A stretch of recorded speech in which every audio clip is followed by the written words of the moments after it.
First of all, I'd like to welcome everyone to today's call. I'm pretty excited about today. It's an interesting one. We've been anticipating today for quite a while, and it's a funny thing, right? Because we talk about the pandemic and COVID, and it's so old now. It's old news. No one wants to talk about it anymore. We don't hear about cases. We don't hear about anything. But what it definitely did do is it taught us some valuable lessons about business.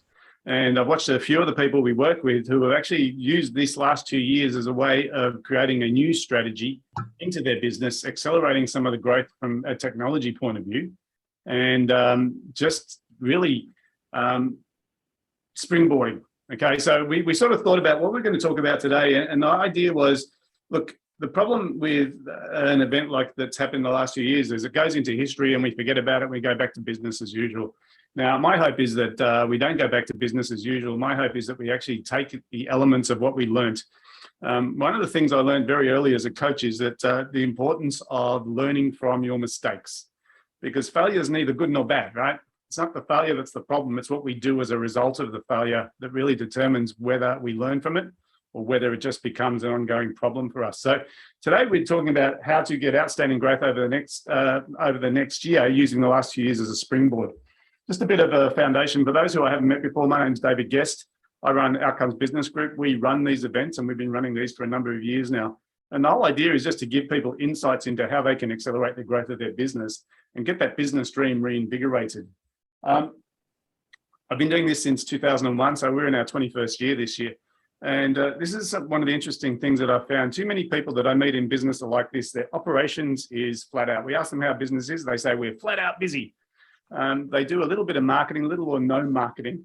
And the reason they don't do any marketing is because they are too busy.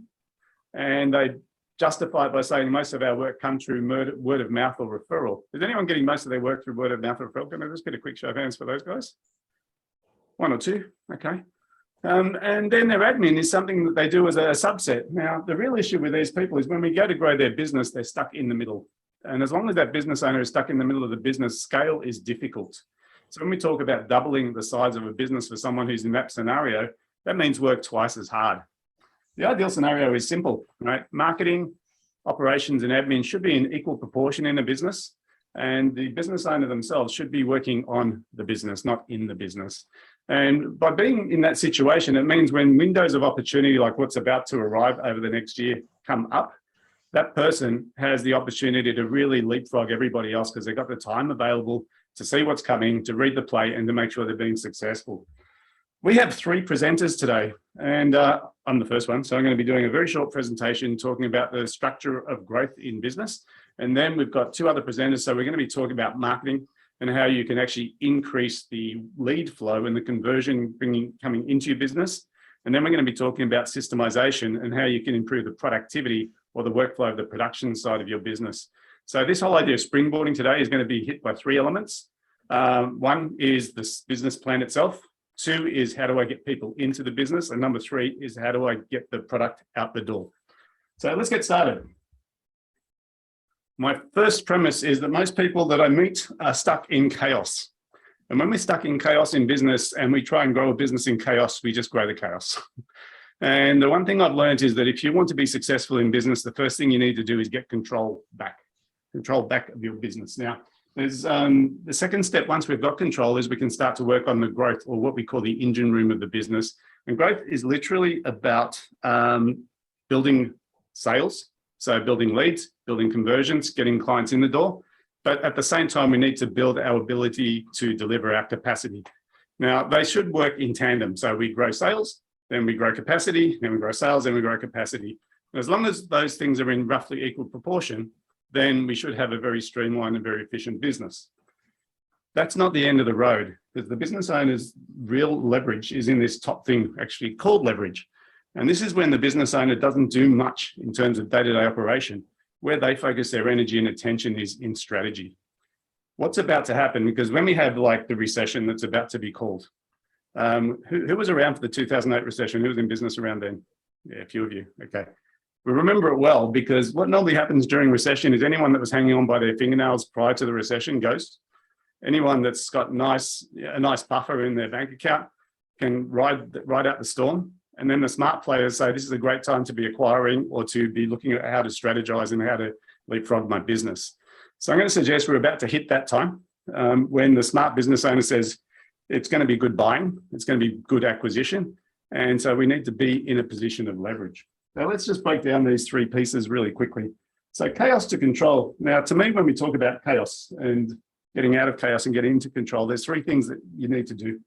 The very first one sounds pretty obvious, but I call it being aspiring, right? So we need to aspire, right? And what I mean by aspire is that you need to have an objective. You need to have a vision. We encourage all our clients, some of you guys on the call know about this, to create a 5-year vision in their business. And a 5-year vision is literally saying, where do I want to be in 5 years' time? Now, the standard answer is who knows what's going to happen in 5 years' time, because 5 years ago, no one predicted the COVID event. But the reality is that as a business owner, your job is to have a vision, to know where you're going, know where you want to take the business to. And not only do you need to know it, you need to be able to communicate it with your team. Now, having a clear picture of a future of the business, as in a growth picture, means that you can actually set the direction and make sure people are on the right track. And that's one of the first things that's going to get you out of chaos. The second part of this is once we have this vision, it's not just about having these lofty goals. We also need to have a bit of a plan. Okay.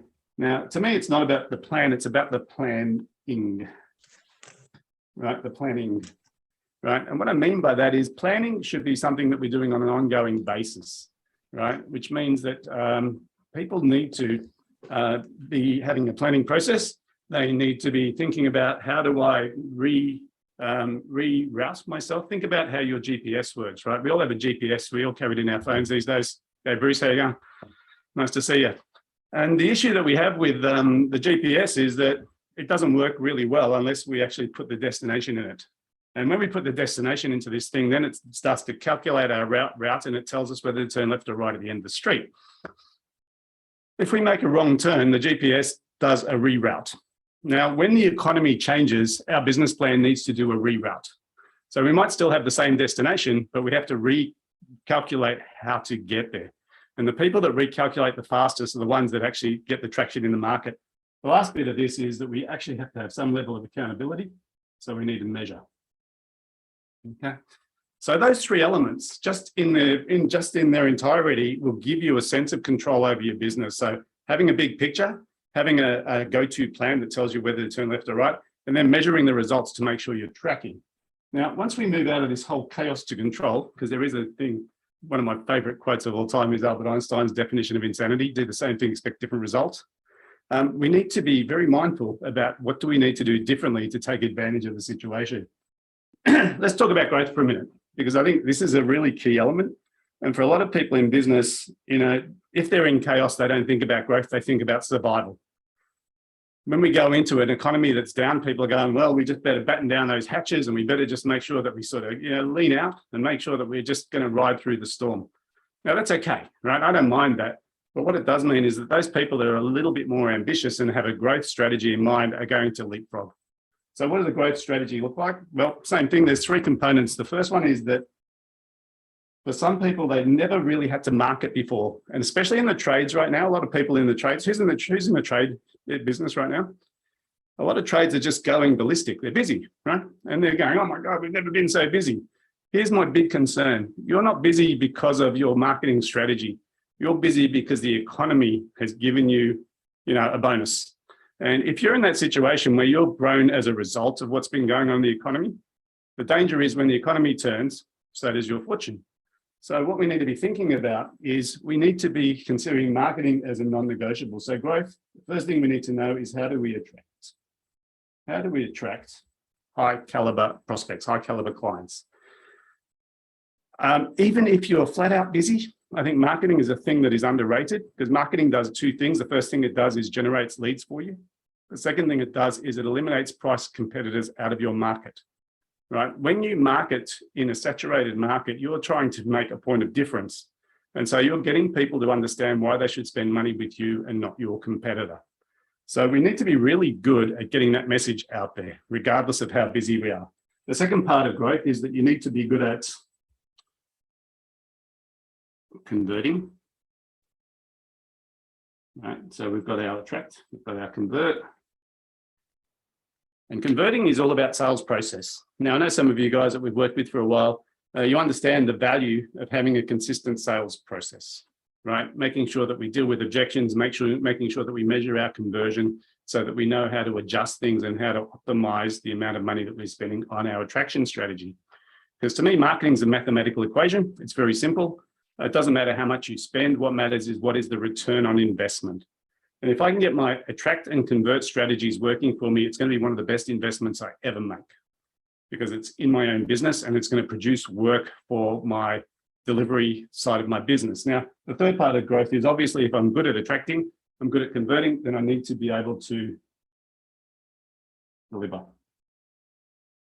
So delivery, in my mind, is about two things, right? It's about making sure that when a client spends money with you, that they get a fantastic experience.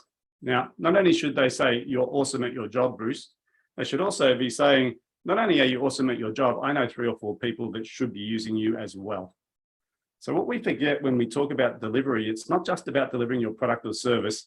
It's about retention, keeping clients for as long as possible, but it's also about referral, right? So delivery is not just about delivering your service. It's about making sure your clients stay with you for longer periods of time, improving lifetime value.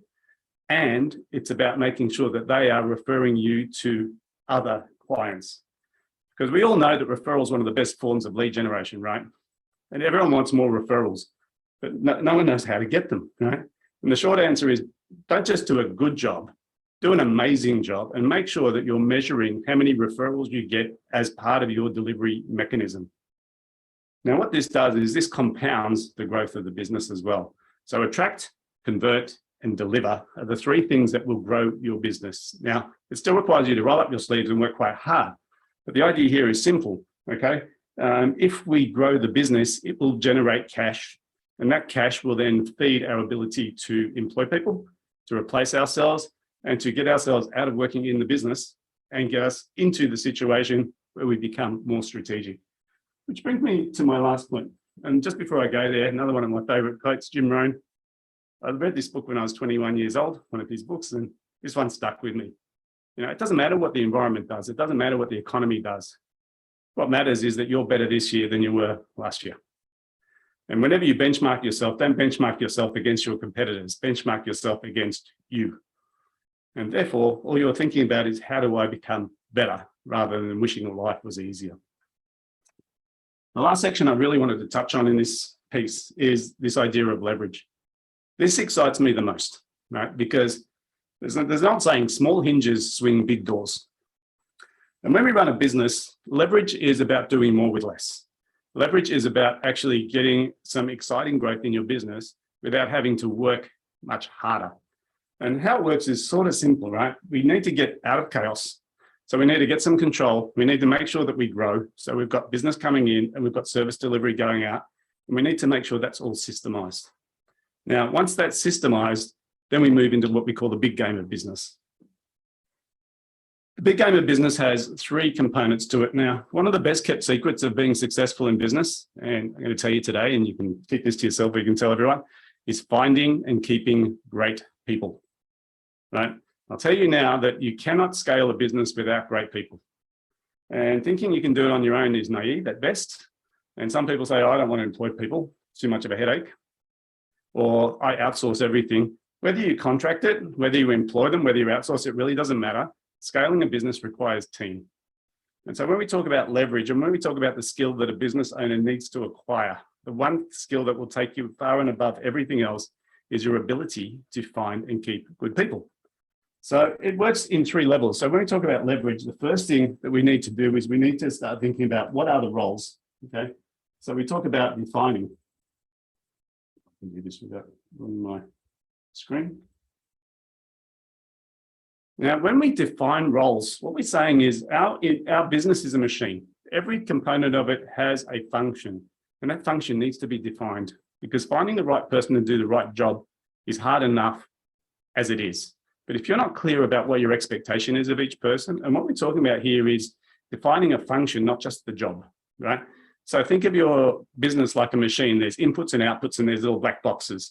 And every black box has a job description or a position contract associated with it. And what we do is we define the inputs and the outputs. And by doing this, we're preparing ourselves to recruit. because recruiting is tough. Right? Anyone who's in the recruitment market right now, who's looking? The real question is who isn't, right? Because we're now in an all-time low of unemployment. And I've been speaking to a number of people about this issue. And they're going, oh, we just can't find people. Where are they all? Well, this is a $1 million question. It's not where are they. What's happened is at the moment, recruitment's at an all-time low. Wages are going up. So people are starting to become a scarce resource. Now, there's a number of reasons behind that. One is that some don't want to work from home, some do. There's all sorts of things. Travel has been knocked out. But the reality is in a scarce market, as in any market, prices go up. How do you attract high caliber employees in a situation like that? Well, there's three things. The first thing is you need to define exactly what you're looking for. You need to have that aspiration that we talked about in chaos to control. So you need to attract people based on who you are and what you're building. Then the second part is that we move into this stage called recruitment. Now, I don't know about you, but most people I've spoken to say they can't advertise on Seek anymore. It doesn't work.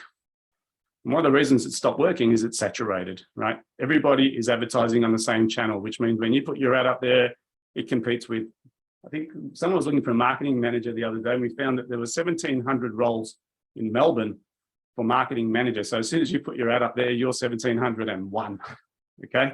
So recruitment has to be a bit more lateral than just going through Seek. It's about going through your own networks. It's about making sure people know what you stand for. And it's about having a multi-pronged approach to finding these people. You can use your own clients, by the way, to get this recruitment done. And the last piece of this is, I don't want to recruit people and then lose them. And we're in a market now that headhunting has become rife. I don't know about you guys, but people are saying, I can't find people, I have to poach them. Now, if you have good employees and they're getting knocks on the door, you're in trouble. So what we need to do is we need to make sure that we train. Okay. So we need to define, we need to recruit, we need to train, because there's a problem. And people say, well, what happens if I train them and they leave? Well, the reality is what happens if you don't train them and they stay? Okay. So we've got to be really mindful of this. I've given you a framework today. It is very short. It is very brief. I'm hoping at least one or two of those points resonated with you. We went through 9 points today. I'm going to just quickly put them up on the screen again so you've got them. Chaos to control, aspire, plan, measure, growth, attract, convert, deliver, and leverage, define, recruit, and train. I want you to circle one or two that you need to focus on for the next 90 days, one or two of those. I want you to write them down in your notes. I want you to put them into the chat box. What are the key elements of these 9 steps that you think will move your business forward over the next 90 days? Which ones are they for you? Let's get those into the chat box. And I want to talk briefly about this idea of the Springboard Mastermind. In 15 minutes, I've given you 9 points in which you could grow your business. I can guarantee you that any one of those could actually make a huge difference over the next 90 days. Your job is to pick one. Your job is to pick one that you need to work on, okay? If you haven't been able to do that today, because we've had a very brief introduction, we are running an event called the Springboard Mastermind, which is on the 3rd of August. It's a 2-hour workshop. It's actually a planning workshop where we're taking those 9 elements and we're going to be breaking down each one of those and giving strategies behind those. If anyone's interested in doing that today, it's normally 200, but I'm happy to provide a comp ticket to anybody on this call. Can I just have a quick show of hands? Who'd be interested in attending the 2-hour workshop on the 3rd of August? Only a few of you. If you are, just stick your hand up in the air. What I'd like you to do, and I'm going to make this super hard, is in the chat box right now, I want you to type in the word Springboard if you are interested, Springboard, if you are interested. And then what we can do is we can get our team to follow up and confirm that one for you. So it's on the 3rd of August. There's no charge for the guys on this call today. If that's something that would be of interest to you, I'd like you to sort of stick your hand up and let's get that one underway. What I'd like to do is I've just gone a little bit over time. We are going into a breakout. We are going to put you guys into groups of 4, Gavin, 5, Gavin, which is going to be groups of 4. And I just want you to have a quick chat about what was, who you are, what you do, and what was the #1 takeaway out of that quick presentation. So let's go into those breakouts for 3 minutes. And I'm going to get Gavin to make this happen. I can't see Gavin at the moment. There he is. Okay. On the count of 3, let's get these guys in the breakout rooms. All righty. Short and sharp. Everyone's back. We actually made a decision to keep this to 1 hour because I think people sort of feel like they get Zoom fatigue and we don't want to drag things out. So we're going to make sure we're pretty impactful today. I'd like to introduce our next presenter, Ryan Gray. Who knows Ryan on this call? Can I get a show of hands for those people who met Ryan before? One person. Okay, you're in for a good treat. Ryan's met himself. That's good to know. Ryan is a very diligent marketer. He's technically based marketer that's been doing this for a while. He's going to be talking today about how to generate a six-figure cash windfall in almost any business in 30 days without adding any ad spend. So let's get Ryan on the call. Let's see what he's got to explain to us today, and let's see if we can get some value out of this. Over to you, Ryan. Great, thanks, David. Well, yeah, let's dive in straight into how to generate a six-figure cash windfall in almost any established business in 30 days without additional ad budgets. So the first question is, who here would like more revenue in their business? Just a quick show of hands. Yep, good, excellent. And who would like that revenue with compound growth attached? Yep, good. a few extra people. That's awesome. So what I'm actually going to do is I'm going to give you the exact script that we use to generate that six-figure cash windfalls in established businesses at the end of the presentation, so in about 13 minutes. And I'll kind of, prior to that, I actually want to run you through the mindset that's needed to get that success in any of the marketing that you actually do. So my name is Ryan Gray. I have created billions of dollars of wealth for our clients over almost 2 decades. We've worked with large and small businesses in Australia, UK, USA, but we don't have long. And I'm actually going to share a bit of my story as we go along. So to dive into the secret of 7-figure growth, we first have to sort of start with a bit of a problem. Now, a number of years back, I actually had a huge problem. I was really chasing the next best thing. I started a couple of other businesses, one in property, one was a consultancy, and I would keep saying that my issue was that I haven't got enough customers. But I'd speak with my mentors, and they would actually say, well, that's really strange because you've just created a marketing campaign and you've generated 1,200 interested people. So the issue is not your skill. The issue is entirely something else.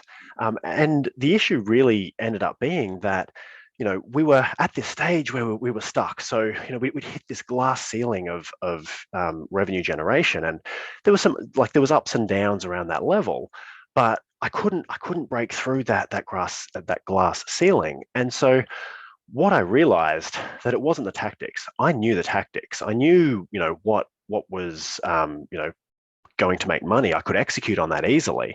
The issue that I had was me and my mindset around the marketing and how I was actually growing my business. And until I shifted that, my business didn't change. And so one day I had this stark realization.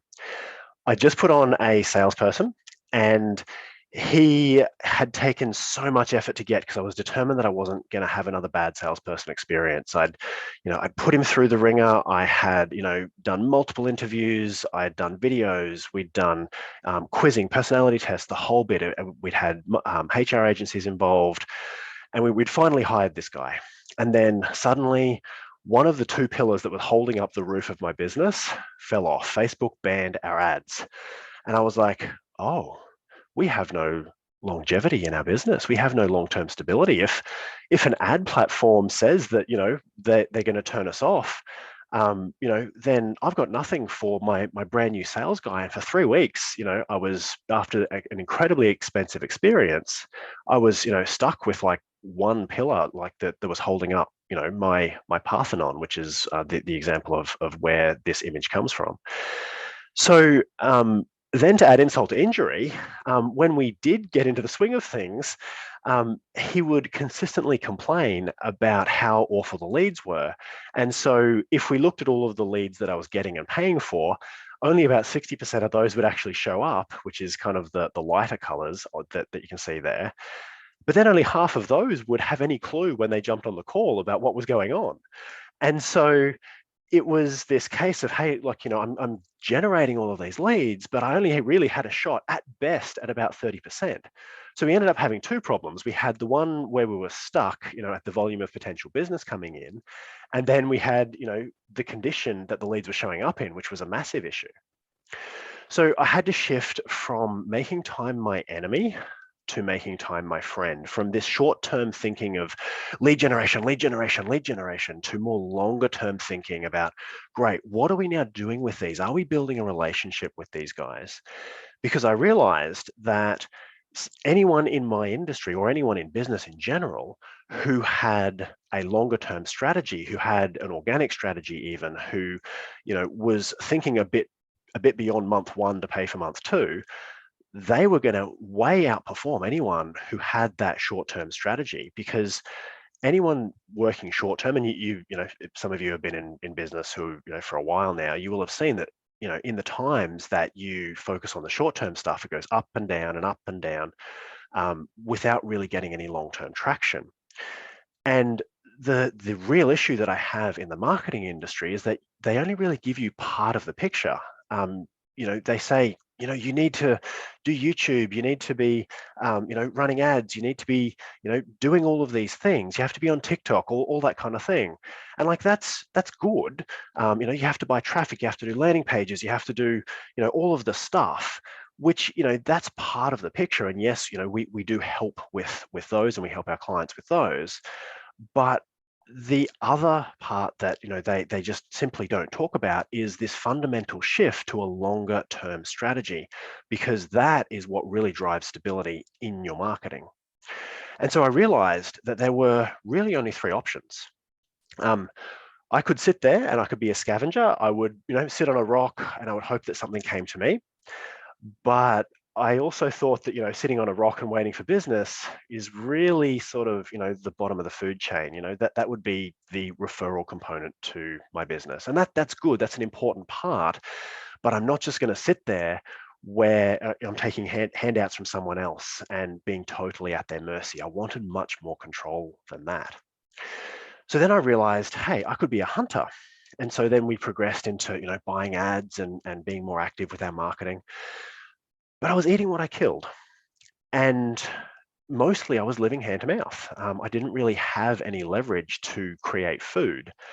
And, there was definitely no compounding growth. Once the arrow leaves the bow, that's it. There's no compounding effect on that. You've made your shot. And, if there's a cold winter or something like that, animals hibernate longer, then you get what my wife calls hangry, which is hungry and angry at the same time. And it's not a great long-term strategy. And then what I also thought and realized, and this was the biggest transition for me, is that I could move into being a farmer and start getting some compound growth and start getting some long-term advantages, and really turn one kernel of corn into 10, into 100, into 1,000. And before you know it, over a year or two or three, you can have an amazing kind of ecosystem where you've got acres of food at your disposal. And the farmer is the guy who makes time his friend, because, with a hunter, if you don't go out hunting, how many, does he eat more or less is the question, or she. With the farmer, if he, doesn't go out for a day or two or a week or two, does he eat more or less? Yes, there's always things to do, but, generally speaking, if he leaves his crop, it matures fully and he gets a massive harvest. And I realized that it's at that point that you're stocking massive silos full of grain to ride out the winters and to ride out the coming recessions and to get through those harder times. So the question is, where are you at right now? Which do you identify with most? Are you sitting on a rock right now, waiting for business to come to you? Are you eating what you kill as a hunter, or are you farming to get the leverage from all of the elements at your disposal and multiplying your efforts and getting that compound growth? And then where do you want to be? So one of the things I realized was that a better spear won't save you. And everyone is trying to sell you a better spear or a better snare or a better bow and arrow or a better hunting rifle, when really what you need is a fundamental change in strategy to go from, either a scavenger to a hunter or a hunter to a farmer. And a better spear is not going to give you, anything more than incremental gains. Like that's at best. And maybe if you upgraded to a hunting rifle, you might get 2 rabbits instead of 1 and you're having a good meal, but you're still not really feeding the village. And I didn't want to be there.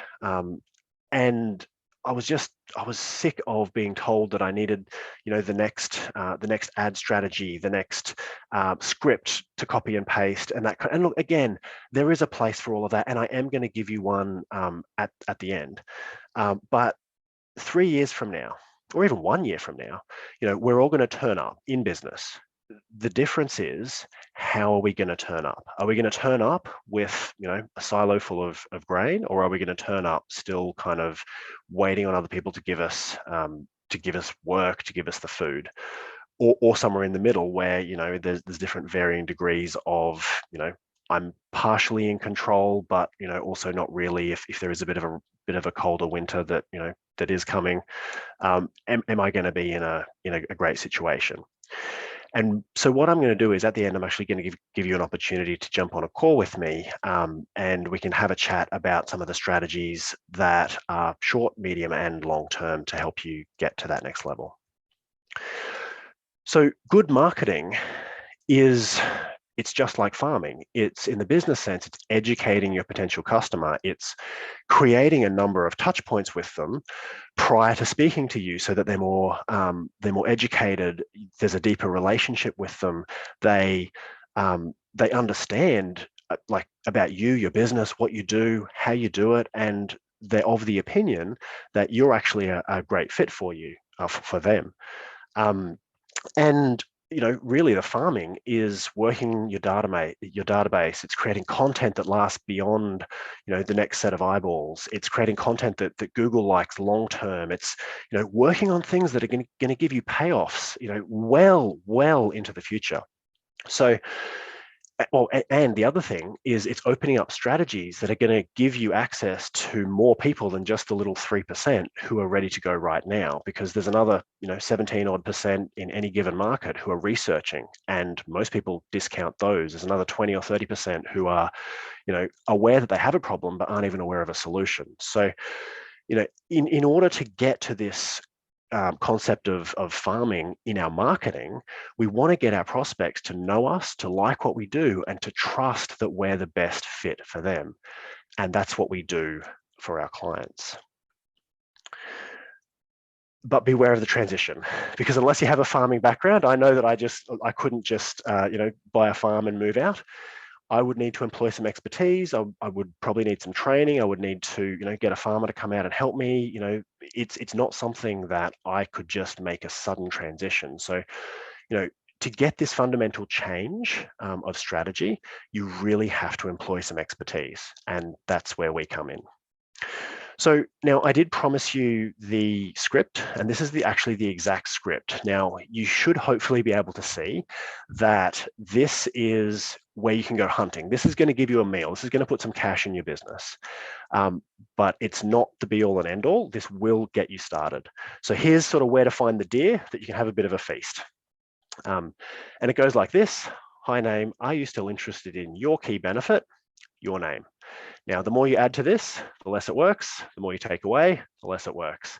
And we send this, and in almost every situation, it generates cash and interest. It opens the conversation for additional customers, which is it's amazing. And it looks something like this. And you can take a screenshot of this or a photo of this if you want.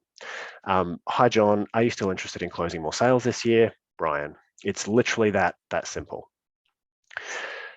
But if you're interested in creating food forever and getting the compound growth of the farmer, and you want the effects of the exponential growth over the next year, 2 years, 3 years, then let's have a chat about helping you transition from the hunter to the farmer and get that leverage that you want, because the tactics are the easy part. We've got those in spades.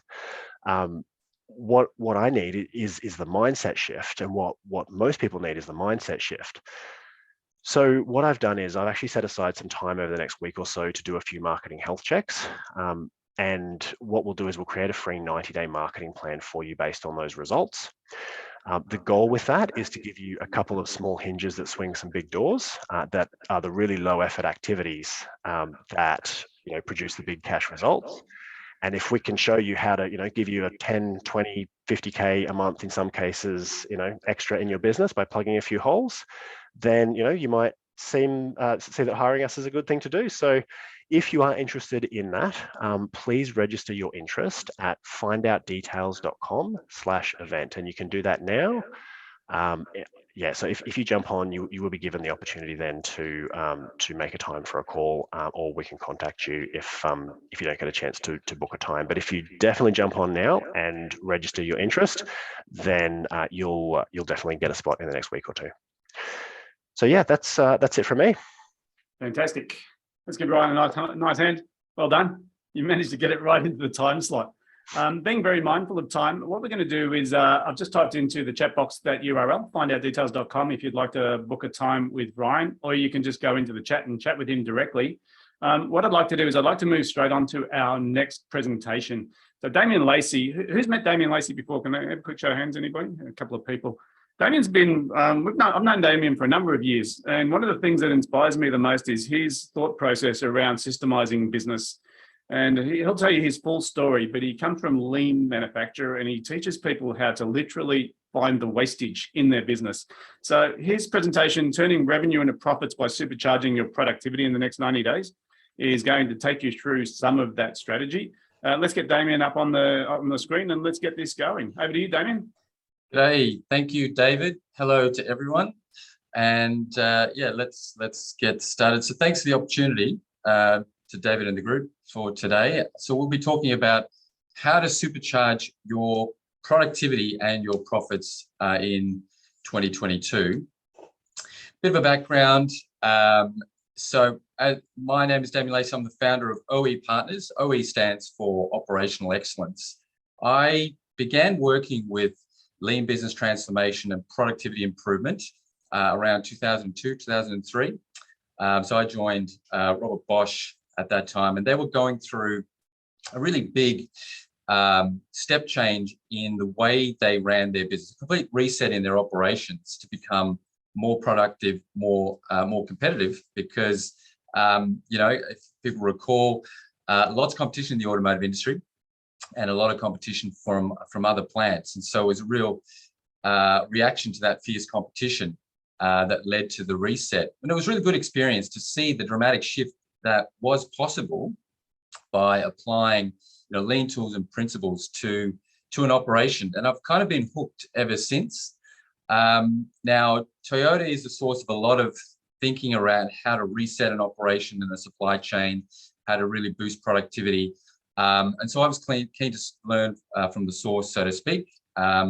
Joined the product development team in Australia. Spent some time in Japan. Lots of cost reduction, lots of productivity improvement work. Now the automotive industry pretty much wound up in Australia, and so decided to set up OE Partners to provide that service to Australian businesses and help them grow. So we've grown to a team of 9 client-facing, work with a range of different businesses. So a little bit of background about myself and the organization. So, but listen, let's talk about you. Firstly, given that productivity is pretty important at the moment, we're not in the position to be able to just throw labor, at problems. We're not in the position to just extra order materials to make sure that we've got enough on hand. It really is about making what we've got work harder. So just a quick question for you. 1, 2, or 3, how much experience do you have with lean business principles? Is it a 1, not much, all the way through to really solid experience and lots of progress in that area, or in between? Just go ahead and put it into the chat. 1, 2, or 3. Be interesting to see who is where you're at. Oh yeah, okay, good. There's some 2s there, which is great. Trish, definitely, I would back that up. Trish, I would maybe give you a 3, but anyway, that's fine. Okay, so a bit of a range there, a real range. That's interesting. So hopefully some of this will apply to all of you. Now, everyone wants to, and there's definitely a need at the moment to improve their productivity, improve efficiency. However, when we try to do that, we hit a couple of hurdles. Now, a couple of those hurdles are relating to we become blind to the waste in an organization. So we work in the same process every day. People are in roles that they've become very familiar with. And so they don't necessarily see what's in front of them in terms of better ways of doing things. Second thing is that the changes that we do make, they're not necessarily aligned to the best possible improvement in the business. So we really want to focus our efforts on where you're going to get the biggest bang for the buck. And that's in relation to where the business is getting constrained. So, if we're going to spend time, spend resources, we want to make sure that we align it with what's going to deliver us a result. And a lot of change initiatives, lots of change programs, they lose energy, they lose momentum because they haven't delivered a big enough benefit quick enough. So we're going to introduce a tool that will help you with both of these problems. It's called value stream mapping, and it's really does a good job at zeroing in on where the best opportunities lie at the right point in business that's going to give you a result quickly. Okay, now, other thing I wanted to talk about as well is this idea of temporary improvement versus permanent improvement. Let's say we've gone through a period in the last year and we've had to cut overtime, we've reduced casuals, we've stood down staff, we've forced people to take annual leave, we've delayed non-essential purchases. Now that's great and maybe something that you had to do, but they're all just avoided costs. When things open up and when sales get back up to where they were, you're going to rehire staff, you're going to reintroduce those overhead expenses, and the business will run the same way as it did before. So you're right back where you started. And similarly, if you experience a spike in demand, just being able to throw new labor isn't going to solve the issue. You really want to take those reactive containment efforts and change them to permanent process changes. Hang on, why did we have all this overtime and casual labor to begin with? What is it that we can do to re-engineer our processes to not have to take on extra staff? Really challenges ourselves to get more out with what we've got, so that you've got permanent improvements. So to help with that and really reset your operations, reset your supply chain, I'm going to talk about a tool it's a really powerful tool that is used by all of the world's leading organizations to streamline their operations. Now, I'm an engineer and I don't like those kind of definitive statements, but really, world-class organizations all use this tool or very, very similar versions of it to streamline their operations and achieve super profits. And again, I don't use that word super profits loosely either. The difference in productivity from your average company, right, to, let's say, I don't know, pick a company that you admire. It could be Nike, it could be Toyota, it could be Boeing. It is stark. It is really, really stark. And that's why their profitability is so much, it's so much better. So the tool is called value stream mapping, and it really allows a business to look at your end-to-end process and find out where and how to unlock productivity. A lot of business owners will say, hey, I'd love to be better. I just don't have the time, right, to implement significant change. I will challenge that. Okay, I will challenge that because a lot of time we spend resources on things that aren't necessarily the best candidate for change. We spread ourselves thin instead of focusing on what's going to give us a significant impact. We could come up with a list of 20 things, a laundry list to fix and improve your business, but not all of those 20 items will make an impact on your bottom line. In fact, I'd say most won't straight away. So you really want to zero in on what the ones that will. So as I said, value stream mapping, it gives you a one-page view on everything that's required to create and deliver value. And it allows you to figure out what the biggest constraints to flow of value are. And that's critical to get ahead. So this kind of thing, you can get lost in the weeds real quick, or you can zoom out too much and it's meaningless. And so getting the balance right and getting the data to support it is critical. So yeah, it's definitely worth doing, but it gives you real focus. So another couple of ideas just wanted to introduce. So regardless of the value stream mapping exercise or the analysis that gets done, the goal isn't to produce a beautiful picture or a beautiful end-to-end map. It's to identify waste, priority waste within your business, and to eliminate. And so it's good to be clear about what's wasteful and what's not. There's 3 types of activity that happens. You can categorize any activity within your business in 3 ways. It's either creating the product, delivering the service, the thing that people want to pay for. It's either mistakes, errors, rework, unnecessary delays. That's pure waste. There's a whole big chunk of activity that happens in business called your business requirements. You know, putting together the production schedule, hiring staff, doing your tax and compliance. You got to do them, but the customer really doesn't care.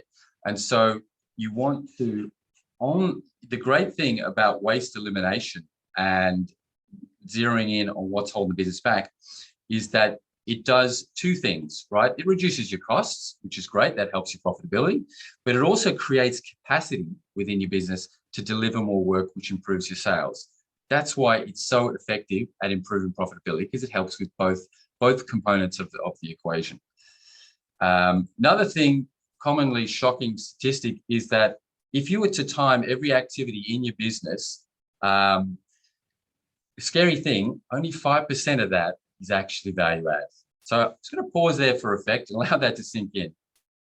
95% of your time spent in your business is likely to be on waste or a non-value added activity, and only 5% really is generating the value that your customer is willing to pay for.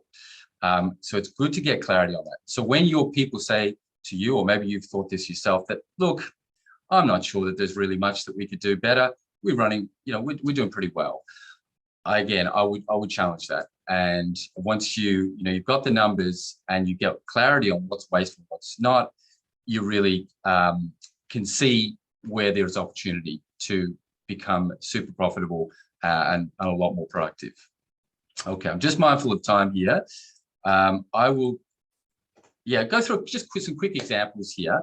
One customer, Orcon Steel, lots of growth. They run a 24/7 operation, different demand every day, and they were struggling to get productivity out of their steel distribution center. They know that there was problems, but didn't know exactly where and how to fix. So that value stream mapping exercise really zoomed in on what that part of the business that was constraining. And it was one step in the process, actually. One step in the process, it was a particular picking station, and we zoomed in, we found it, and then helped make sure that that process never stopped. It was running as efficiently as possible. And the result was an increase in delivery performance from 60% to 90%. And not by throwing more labor at it, actually, the overall chain of activity, the labor requirements dropped by 27%, sorry, I should say. How am I doing, David? Have we got time, or we should wrap this at 2 minutes? Okay. The other thing that value stream mapping can do, not just pinpoint a particular part of the business, does that, but also just in general, find out where along the chain lots of waste exists. So another example was with a prefab building company. Costs were too high, and once we worked out the build cost, we actually found they were slightly losing a bit of money on every single project. So the more they were making, the less they had at the end, which was in and of itself an interesting finding. And so the value stream mapping exercise allowed us then to really unpack all those disconnects and bottlenecks, redesign the process, which then led to a significant improvement in lead time reduction. Again, not by throwing labor at it, just working more smartly, and labor requirements dropped by 25%. So you're getting it out faster, you're doing it with less labor. What do you know? You get more out the door, and profitability follows from that. Okay, so I'm mindful of time, and I'm sure everyone wants to get out at 10 o'clock. So, if you've thought that your business isn't running like a Swiss clock, not as efficiently as you would like, that sense is probably translated to profitability on your balance sheet, right? And I would challenge you that there's probably more efficient ways of working.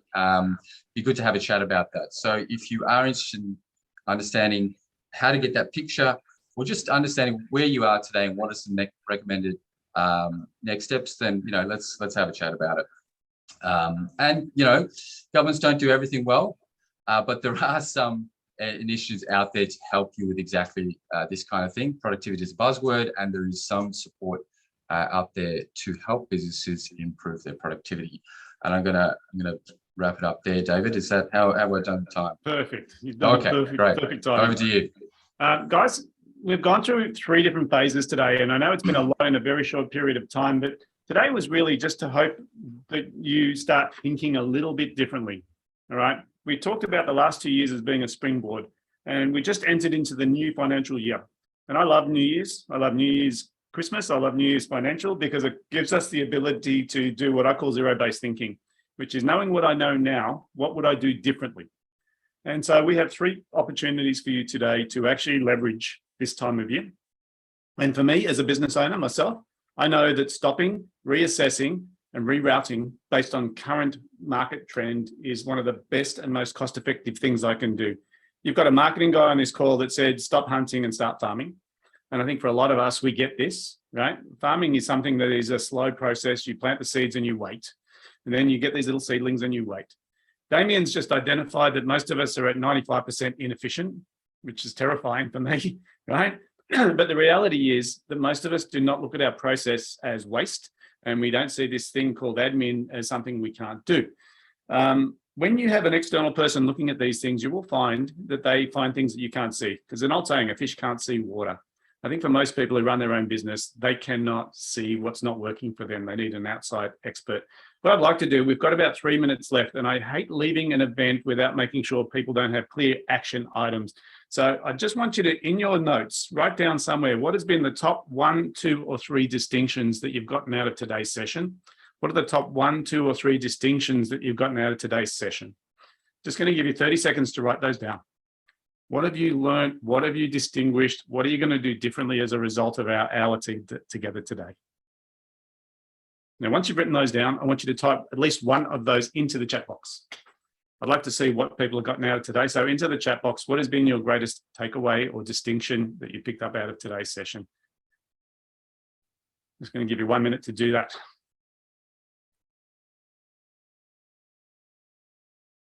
What has been your biggest distinction? What has been your lesson? What has been the one aha moment that you've had during our 1 hour together? 3 words or less is fine. Focusing on adding value, absolutely. It's a very abstract term to some people. We like the idea, but it's really hard to define. Thanks, Martin. Let's get a few more up on the screen. What has been your takeaway from today?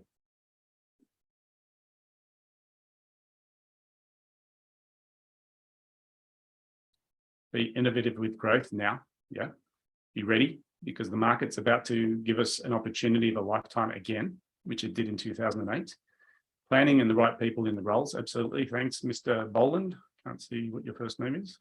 John, looking at waste in all areas of the business. Yep. Now is a great time for consolidation. Really, when you think about it, if it's hard to find people, that just means maybe we need to look at other ends of the business. Awesome. Of a farming mentality. Absolutely. Thanks, Gav. Leveraging via some lateral approaches to adding to specialist team. Yep. Thanks, John. And for George, it's been the farming thing. Guys, I just want to get a bit of a sense. Thumbs up if it was an awesome presentation. Thumbs across if it was okay. Thumbs down if you hated it. I don't see any thumbs down, which is awesome. Okay, I'm going to encourage you to reach out to these presenters, and they're great guys, right? They're willing to have a chat. They're not going to try and sell you anything, because they're value adders, right? If they can't add value to your business, then they're just going to tell you upfront. So I'm going to encourage you to join that if you can. I'm mindful of time. It's right on 10 o'clock. So we're going to give you time to break for 30 seconds between this and your next Zoom meeting, if that's what you have. Really appreciate your attention today. Hope you got some great value out of today's session. If you have any follow-up with the presenters, you can reach out to them directly. You can do that through the email, the confirmation that you had today as well. So thanks very much for your time, and hope you got some great value from today, guys. Enjoy your day. Cheers.